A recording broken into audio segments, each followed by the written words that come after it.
News Radio 700 WLW. According to the CDC's website, about 63% of the population greater than the age of 12 have been fully vaccinated against the coronavirus.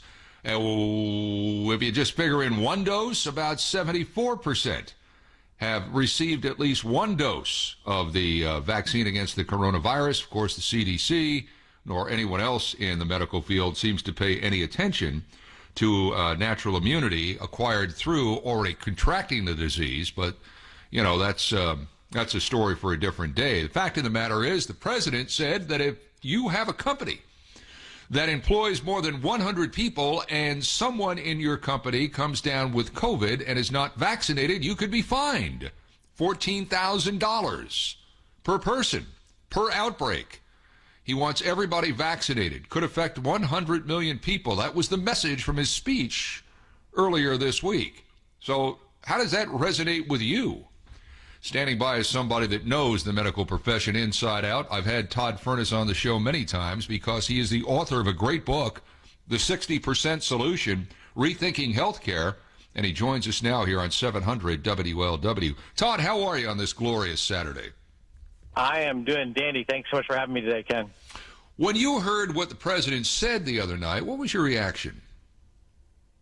I was flabbergasted at what I think is going to go down in history as one of the greatest takings of American liberty in recent history.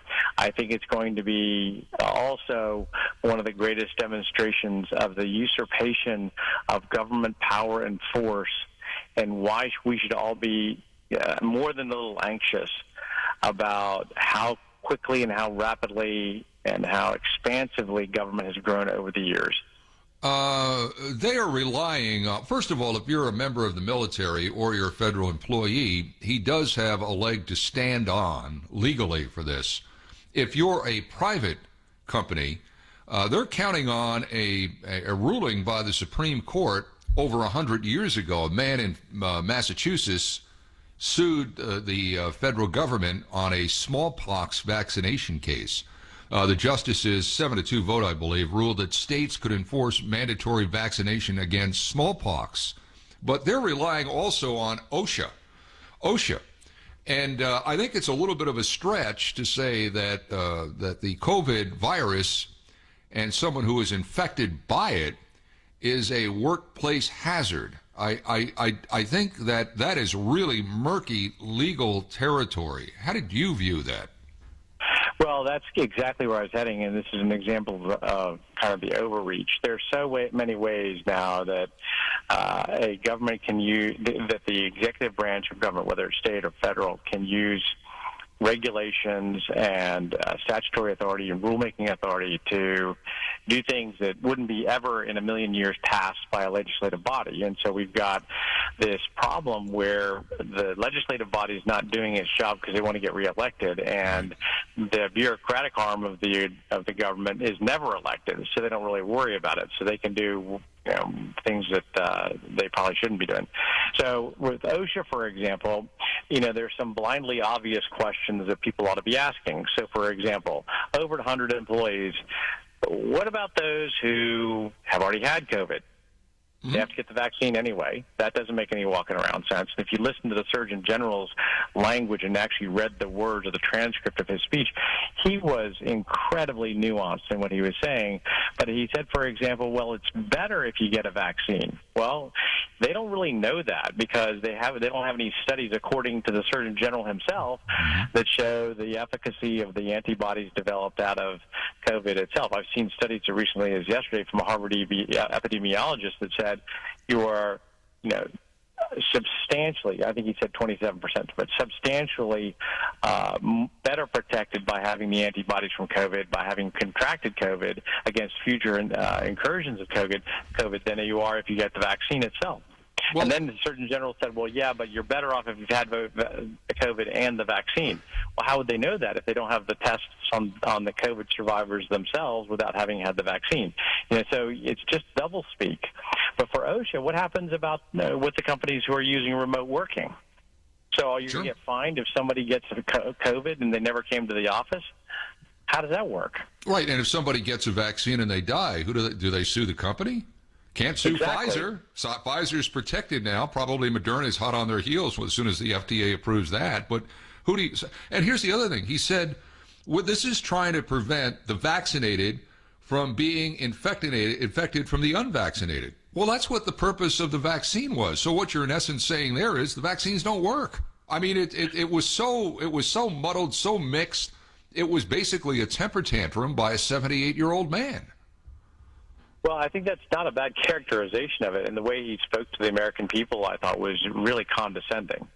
And the thing that surprises me, well, I guess is politically tactical to announce this on Thursday, right in the shadow of the 9/11 focus from the news cycle.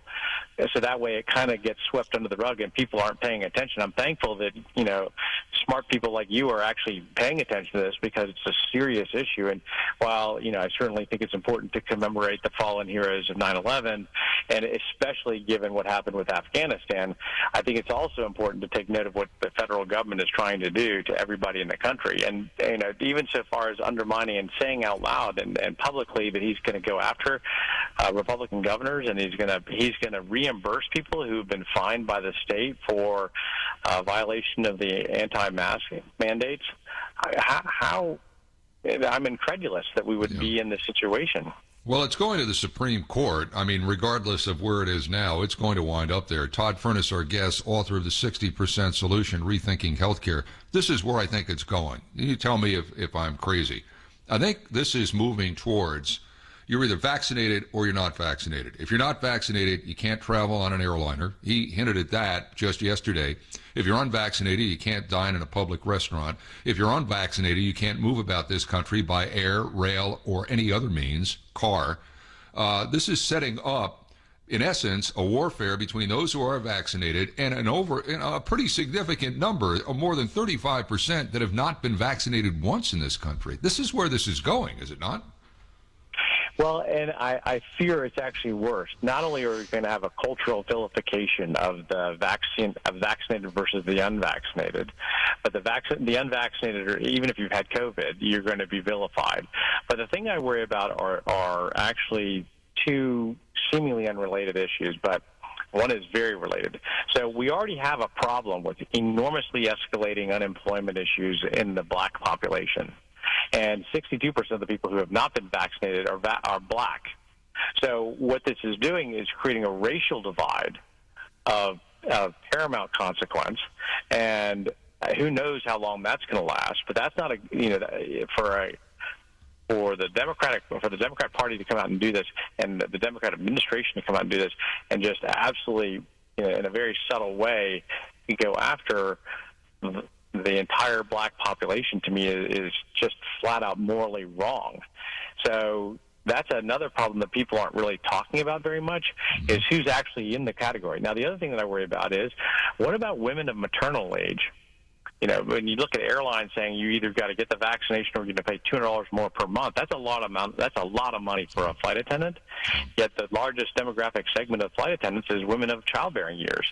So what happens there? If the woman miscarries, is the airline liable? Right. Or if a doctor says to a person who is with child, you have to get vaccinated, because that's what the federal government mandates. And then we all know that there is a higher instance of miscarriage in the first trimester from people that were vaccinated vis-a-vis those who did not get it. Or then if that woman contracts COVID later on in the pregnancy, I think you've opened yourself up to all kinds of legal jeopardy. So to me, I think there's never been a real blueprint here, because it's a new virus. But I think people, particularly in government, want to come down with something, some edict.